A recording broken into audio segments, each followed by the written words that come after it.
Alright friends, today we're making the chicken parmesan pasta because that looks delicious, right from the quick cooker cooking guide that comes with it. I've already gone through and done some things. I've cut up my chicken and added the olive oil and the garlic and herb rub. I'm actually following directions on this today.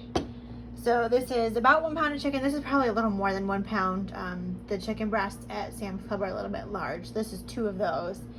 The garlic and herb rub. I've got my cheese is ready. Half a cup of Parmesan, 1/4 cup. I didn't have mozzarella today, so this is just mixed cheese because that's what we have. We're making it work. Also, it says penne pasta. Didn't have that, so we're going with elbows. Different shapes, mostly taste the same. Only thing I don't have out yet is the butter. We're going to mix that with the panko crumbs according to direction number 5. Yeah, we'll get all this going here in a little bit. Tip that I learned actually from Worst Cooks in America. I think I learned more from those type of shows better than the ones that are like the super fancy chefs. So what I did here, it's a French term. It's called mise en place, which basically means get all your stuff ready to go so you're not scrambling for when it comes time. That way you're not having to worry about grating your cheeses while your chicken is searing, so you're burning things, anything like that. I'm not always the best at it. I tend to just grab things out of the pantry as I need them. But for stuff like this where you're working kind of quickly, fajitas is another one that's really nice to have everything cut up beforehand. But when you have everything prepped and ready to go, so like once I'm ready to start, I have my chickens already cut, seasoned, oiled, ready to go. Pasta's measured, water's measured, cheeses are measured, Italian style flavored panko crumbs are measured, and then I'll get the butter out.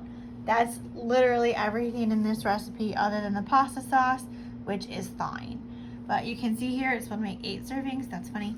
5-minute prep time, 32-minute cook time. And we'll start here in a little bit. Okay, so the first thing we're gonna do, I have it set to the sear setting with a little bit of olive oil in there. And I push start. So this is now starting to heat up. The instructions say give it about 3 minutes to heat up, so we'll do that. And then because of the quantity of chicken we have, it says to do it in 2 batches. So do half of it first, take it out once that half is browned, then do the other half. That way you're making sure all your chicken is cooked all the way through. So not going to put it back in this glass dish because can't put cooked things with raw things. That's how you get diseases. So I do have a paper plate out ready to go to put the cooked chicken on once it's done. So that'll be the next step. I'm not going to do that with holding the camera since I'm home by myself. That's just a recipe for disaster. But once I get the chicken browned, I will bring y'all back for the next step. Someday they will create a way to send smells through pictures or videos. This garlic herb rub smells so good on this chicken. I'm going to keep moving this around, get this first half browned up. First batch is cooked, second batch is going in here. One thing I noticed, and I don't think I mentioned earlier, when you're cooking this chicken, you actually don't want to cook it all the way through. Because of the pressure process and what it's going to be doing in a little bit when everything else goes in there with it. Cooking it through now will have it overcooked by the time everything else is done. Hope you can hear me over this again.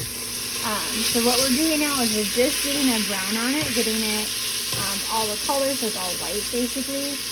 But if you like happen to break into one and notice that it's not cooked clean through, that's fine. It will finish cooking during the pressure process. You don't want to cook it all the way through when you're searing it so that you don't overcook it when we add the pasta. Alright, so now that this side is done, we're going to hit cancel. That brings us back to our main screen. I'm going to add in the first batch of the chicken. It's seriously guys, it's not there.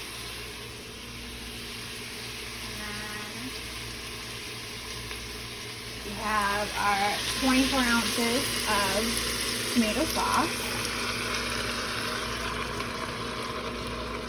This is actually like just a little bit more for me, partly because I'm one-handing it and I can't scrape it out while it's on camera. I'll do that once we're done. And then I had like 3 drops left in the bucket, so I wasn't gonna do that. Then we add in our 2 cups of our uncooked pasta, which is so unnerving to do that. That seems so weird. And then our 1 cup of water. This is what's gonna make the steam. It's gonna cook everything else. Let's see if I need to stir it. Yes, stir it in, and then we're gonna switch to custom settings. So let me grab this guy. And kind of stir this up. I'm terrible at filming some days. Pay attention. You get that mixed up in there, everything covered, everything coated. Since we're not done with him yet. So then we're gonna change to, where is custom? Beep, beep, team system. Custom's on here. 1 second. Found it. Custom, and we want 5 minutes. So we're gonna take our time down to 5 minutes. Oh my goodness. Sorry, you don't need to hear these beeps. And we're gonna put our lid on, let her sing us a song, lock it, and press start. So this is gonna come up to pressure, and then it'll cook for an additional 5 minutes once the timer goes on. After that, we'll add our cheese and our sprinkle stuff on top. We'll release the steam, and then mine's not gonna look like that because it's elbow noodles, not pennes, but it should be pretty dang good. Timer's up. Gonna hit cancel. And release our steam. Then we're gonna stir our cheese in. I don't know if you can hear me over this thing. Gonna stir the cheese in. Put the cover back on to let the cheese get all melty and delicious like. And we'll be good to go. Ta-da! And I made a garlic bread.